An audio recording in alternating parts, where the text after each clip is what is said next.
What could going on a diet and getting sober have in common? At first glance, they seem completely different problems. One is about food, the other is about alcohol. But underneath, they share something very important in common. Both force you to confront change. And change, especially in adulthood, is one of the hardest things human beings ever attempt.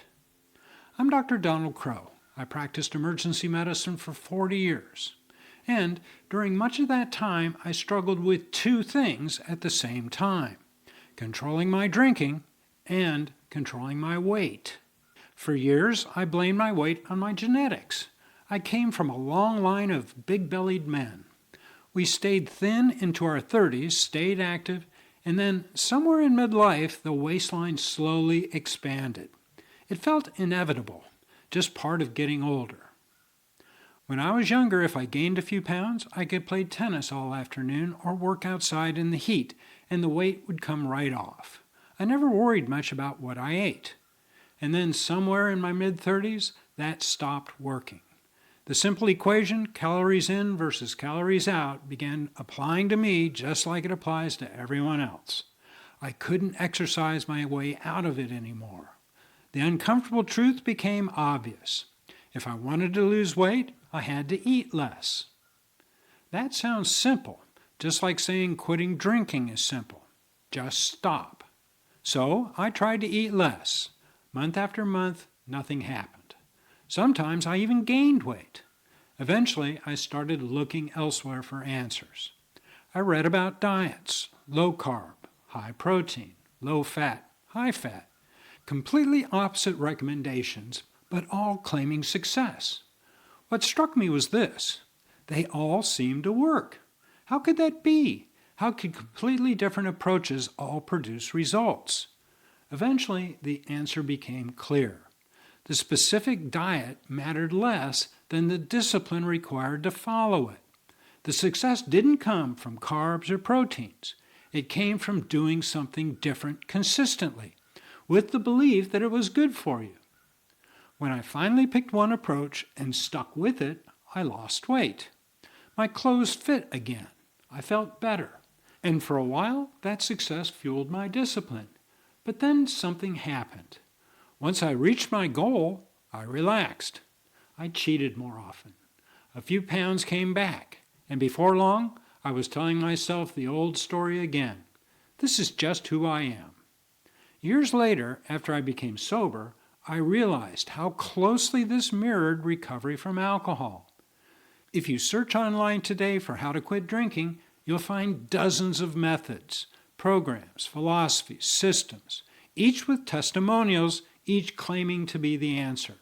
Many of them work in the beginning for the same reason diets work.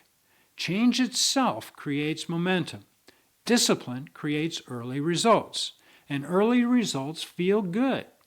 When you first stop drinking, you sleep better, you wake up clearer. The consequences begin to fade. That's relief.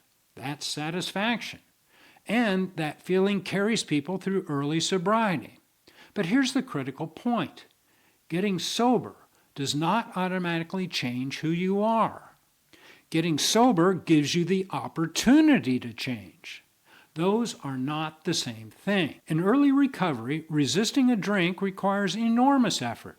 I've never met anyone who didn't need discipline at the beginning. Stopping drinking is hard, but stopping drinking alone is not enough. Because if nothing else changes, all the reasons drinking once felt like a good idea are still there. This is where the parallel with overeating becomes important. Both overeating and drinking trigger chemistry in the brain that produces an illusion of relief. For a few moments, the problems of the day disappear. But what's really happening is not relief. It's distraction. It's illusion. The underlying feeling, the anxiety, boredom, depression, restlessness, it remains untouched. I eventually realized that I didn't overeat because I was hungry.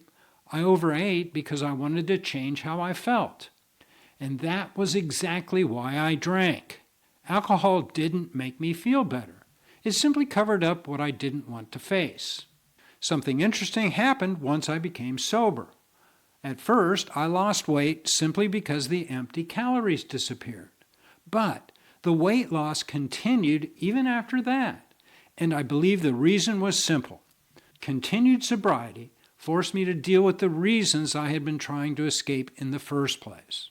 Once I began addressing those directly, I no longer needed alcohol or food to regulate my emotional state. This is where many people get discouraged, because there is no magic formula. Abstinence only creates the opportunity for real change. The actual change requires ongoing work. Many people don't want to hear that. They want a solution that feels effortless. But lasting change rarely works in that way. The people who succeed long-term eventually understand something important. The goal is not just to stop drinking. The goal is to become someone for whom drinking no longer makes sense. And that is an identity shift.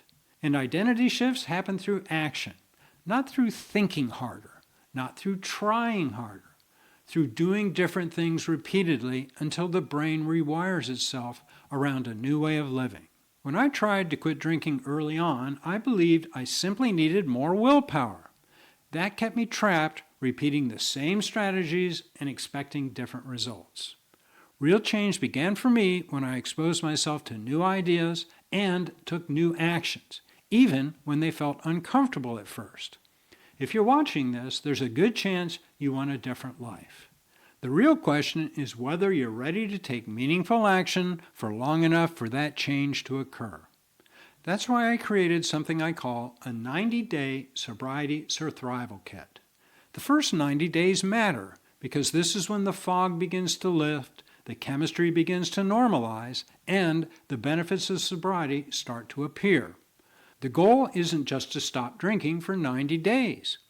It's to give you structure while you begin becoming a different person. If you're interested, there's a link in the description below.